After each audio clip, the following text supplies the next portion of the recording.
हाय बहुत अच्छा क्वेश्चन है ये। अगर आपको ये क्वेश्चन समझ में आ जाता है इसका मतलब कि आपके फ्लूइड्स के कॉन्सेप्ट बहुत क्रिस्टल क्लियर हो चुके हैं। तो चलो समझते हैं। देखो गिवन क्या क्या है क्वेश्चन में। क्वेश्चन में कार्ड दी हुई है, डायमेंशंस दिए हुए हैं। ये बी है डायमेंशन, ये एल है डायमेंशन। आपको फोर्स एफ से पुल कर रहे हैं कार्ड को। और फिर देखो ये पीछे को भी होगा हमारा कार्ड जो है ऐसा कुछ है ना। तो हमें ये जो एरिया है, ये बेस का एरिया ए दे रखा है, ठीक है।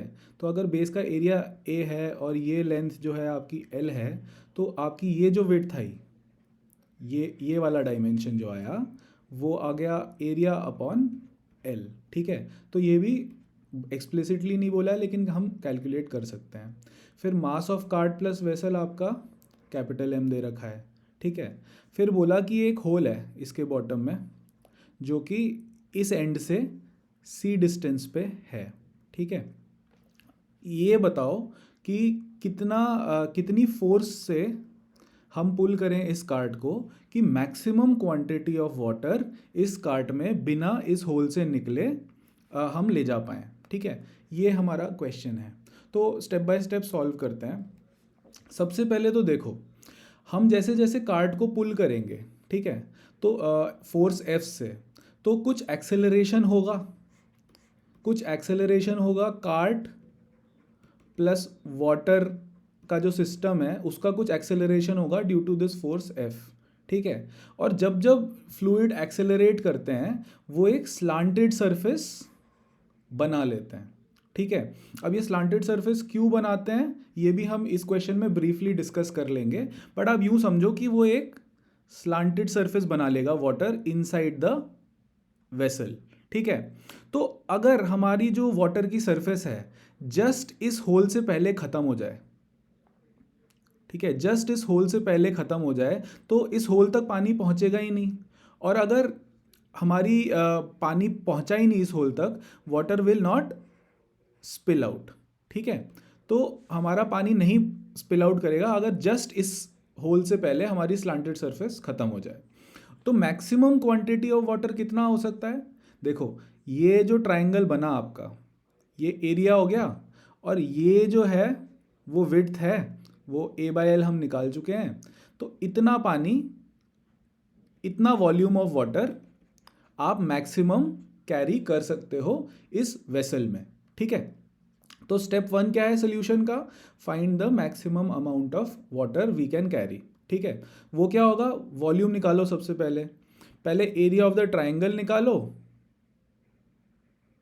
कितना होगा वो हाफ बी सी के बराबर होगा, ठीक है। उसके बाद विड्थ से मल्टीप्लाई कर दो। विड्थ क्या है, ए बाय एल है। तो आपका वॉल्यूम ऑफ वाटर आ गया half A B C by two L. A B C by two L आपकी वॉल्यूम आ गई। All right. उसके बाद मास निकालो। मास के लिए बस वॉल्यूम से डेंसिटी को मल्टीप्लाई कर दो, तो आपका मास भी आ जाएगा कि कितना maximum mass of water we can carry in this vessel. All right. उसके बाद आप ये ढूंढो acceleration of cart plus water system कितना है। तो हमें कार्ट का मास दे रखा है एम, मास ऑफ वाटर आप निकाल चुके हो। Mass times acceleration is equal to force लगा लो, तो आपका एक्सेलरेशन आ जाएगा, वो होगा F by capital M plus mass of water, ठीक है। बस कुछ नहीं किया है, यहाँ पे जो मास ऑफ वाटर अभी अभी निकाला था वो सब्सटीट्यूट किया है। All right. अब स्टेप थ्री है, इससे हम समझेंगे क्यों कोई अगर वाटर लिक्विड को एक्सेलरेट करे तो उसकी सरफेस जो है वो स्लांटेड हो जाती है, ठीक है। ये उसका भी ब्रीफ डिस्कशन है। देखो आप एक डीएम एलिमेंट कंसिडर करो, ये हमने यहाँ पे पानी के अंदर एक डीएम एलिमेंट कंसिडर किया है, ठीक है। तो हमारी जो पानी की सरफेस है वो स्लांटेड समझते हैं हम। All right. तो पानी के टॉप पे, सरफेस पे, यहाँ पे पी नॉट प्रेशर होगा, यहाँ पे भी पी नॉट प्रेशर होगा, ठीक है। लेकिन ये जो डीएम एलिमेंट है इसकी अगर आप विड्थ डीएक्स समझो, ठीक है, तो इस साइड इस डीएम एलिमेंट के कुछ पी वन प्रेशर होगा, इस साइड इस डीएम एलिमेंट के कुछ पी टू प्रेशर होगा, ठीक है। अब मैंने यही थोड़ा ये डीएम को थोड़ा मैग्नीफाई करके ये डायग्राम बनाया है, आप ये देखना, ठीक है। ये आपका डीएम एलिमेंट है और इसकी विड्थ dx है और इसका मास dm है। अगर मैं इस dm एलिमेंट का फ्री बॉडी डायग्राम बनाऊं तो हॉरिजॉन्टल डायरेक्शन में, सिर्फ हॉरिजॉन्टल कंसिडर कर रहे हैं, इस पे क्या फोर्स लग रही है, इधर से P1 टाइम्स एरिया। फोर्स कितना होता है, प्रेशर इनटू एरिया, है ना। तो अगर इस dx एलिमेंट का, ये मेरा एलिमेंट है dm, ये 3D में अगर हम देखें तो ये फेस का एरिया अगर a है, dA है, क्योंकि ये एलिमेंटल है तो dA मानते हैं, तो इस साइड से फोर्स कितनी लगेगी, P1 into D, pressure into area, और इस साइड से फोर्स कितनी लगेगी, P2 into D, pressure into area, ठीक है। तो इस साइड से लगी P1 dA, इस साइड से लगी P2 dA, ऑलराइट। अब P1 और P2 में फ़र्क क्या होगा, ठीक है, और इसी वजह से हमारी वाटर की सरफेस स्लांट करती है। देखो आप यूँ समझो कि हमारी जो डीएम एलिमेंट है, ठीक है, वो भी तो एक्सेलरेट कर रहा होगा ना आगे।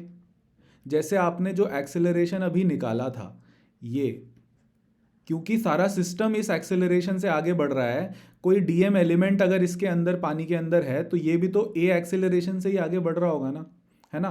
तो ए एक्सेलरेशन से अगर कोई एलिमेंट आगे बढ़ रहा है यानी कि उसका नेट फोर्स उस पर नॉन ज़ीरो है ना।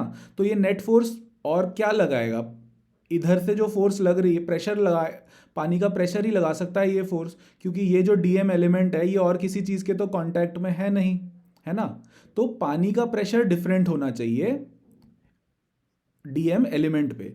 इस साइड से जो प्रेशर लगेगा वो P1 dA, और इस साइड से जो प्रेशर लगेगा P2 dA, वो अलग होना चाहिए। और ऐसा होना चाहिए कि जो P1 माइनस P2 dA है आपका, जो यानी कि नेट फोर्स है आपकी, वो ऐसी हो कि dm मल्टीप्लाइड बाय एक्सेलरेशन, जो हमारे सिस्टम का एक्सेलरेशन है वो हो, ठीक है।